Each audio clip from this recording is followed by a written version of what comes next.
BTV ఇది మీ TV. కేవలం రుణమాఫీ ఈ విధంగా ఆలోచిస్తున్నారు. ఇప్పుడు లేడీస్కి వచ్చేసరికి డ్వాక్రా అంటున్నారు, రైతులకు వచ్చేసరికి రుణమాఫీ అంటున్నారు, జాబ్ లేని వాళ్ళకి జాబ్ అంటున్నారు. జాబ్స్ ఎవరు ఇస్తారు? గవర్నమెంట్ ఇవ్వలేదు. కానీ ఏంటంటే వాళ్ళు ఆ విధంగా మనం మోల్డ్ చేస్తున్నారు ఆ టైంకి. ఓకే, సో మనం కూడా ఏంటంటే ఆ విధంగా మనం ఆలోచించకుండా మన తరఫు నుంచి మనం ఎలా తీసుకురావాలి అవేర్నెస్ పీపుల్ అన్నది. ఫర్ ఎగ్జాంపుల్ చూడండి, ఇప్పుడు మోడీ అన్నాడు స్మార్ట్ సిటీ అంటే. అందరూ స్మార్ట్ సిటీ అంటే ఏమి లేదు, వైజాగ్ ఇచ్చాడు, హైదరాబాద్ ఇచ్చాడు, తిరుపతి ఇచ్చాడు. అవి స్మార్ట్ సిటీ ఆల్రెడీ సిటీస్ అన్నాడు, వైజాగ్ సిటీ ఇవన్నీ ఉంటాయి, వాళ్ళు చేయాల్సిన ఏమి ఉన్నాం అక్కడ. కానీ ఏంటి స్మార్ట్ సిటీ అని అనౌన్స్ చేశారు, అందిస్తున్నారు, ఫండ్స్ ఇస్తున్నారు, పక్కన పెట్టండి. ఓకే, పైగా ఇది వరకు గవర్నమెంట్ ఆదర్శ గ్రామాన్ని తీసుకొచ్చారు. ఆదర్శ గ్రామం అంటే ఏముండాలని చెప్పండి, రోడ్స్ ఉండాలి, వాటర్ ఫెసిలిటీ ఉండాలి, లైటింగ్ ఉండాలి, ఇవన్నీ ఉండాలి. ఓకే, ఇటువంటి ఆదర్శ గ్రామాన్ని ఎటువంటి వాటిని తీసుకున్నారు వాళ్ళు? ఒక 10,000 పీపుల్ ఉన్న విలేజ్ తీసుకున్నారు. 10,000 పీపుల్ మోర్ దెన్ 10,000 అంటే అది మేజర్ పంచాయతీ లేకపోతే ఒక కన్స్టిట్యూబుల్ పంచాయతీ లేకపోతే అది కాదు ఆదర్శ గ్రామాలు అంటే. ఆదర్శ గ్రామాలు అంటే ఏంటి?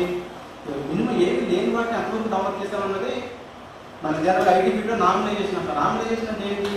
ఒకరిని ఒక సేమ్ లెవెల్ తీసుకురావడానికి. కానీ అది జరగట్లేదు. ఎంతసేపు స్మార్ట్ సిటీ అంటే ఒక ఐడెంటిఫైడ్ సిటీని తీసుకుంటే స్మార్ట్ సిటీని ఇంకా చేస్తాం. ఏం చేయాలి? వాళ్ళు ఏం చేయరు నిజం చెప్పాలంటే. ఆదర్శ గ్రామం కూడా అదే కాన్సెప్ట్. ఏముంటుంది? రోడ్స్ ఉంటాయి, ఆటోమేటిక్గా రోడ్స్ ఉంటాయి. రోడ్స్ వాళ్ళు ఎందుకు చేయాలి? పై రోడ్స్ వాటర్ ఫీస్ ఇవన్నీ ఉన్నవాటి ఆదర్శ గ్రామం దేనికి? ఇప్పుడు మన ప్రతి ఇంటి దగ్గర ఒక ఆయన అన్నట్టు జియో వచ్చిన తర్వాత ప్రతి ఒక్కరిలో మన పల్లెటూరులో కూడా వైఫై ఫెసిలిటీ ఆల్మోస్ట్ ఉంది. మొబైల్ జియో ఉన్నట్టు వైఫై ఉన్నట్టే మనకి. ఆ మొబైల్ ల్యాప్టాప్ కనెక్ట్ అవుతుంది, వేరే మొబైల్ అన్నిటి కనెక్ట్ అవుతుంది. ఏంటి స్మార్ట్ సిటీ అంటారు, లేదా ఆదర్శ గ్రామాన్ని వైఫై తీసుకొస్తా ఉంటారు. వైఫై ఆల్రెడీ వచ్చేసింది, దగ్గర ఆల్మోస్ట్ వచ్చేసింది. 100 మొత్తం 100% వచ్చేసినట్టే జియోతో అదర్ నెట్వర్క్ ప్రొవైడర్స్.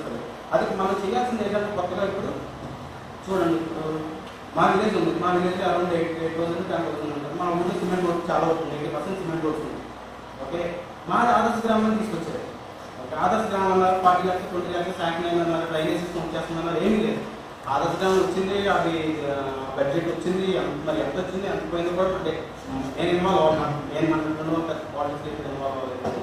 ఎంత వచ్చింది నేను వెళ్ళినప్పుడు మా పాలతో మాట్లాడినప్పుడు ఏమంటారు, వచ్చింది తినేసారు, ఏమైపోయింది పట్టించుకోవట్లేదు అంటే ఏదో జరుగుతుంది మన వైపు. మీకు గనక ఈ వీడియో నచ్చినట్లయితే మన ఫ్రెండ్స్ అందరికీ షేర్ చేయండి. మీ బీటీవీని సబ్స్క్రైబ్ చేయండి ప్లీజ్. బీటీవీ ఇది మీ టీవీ.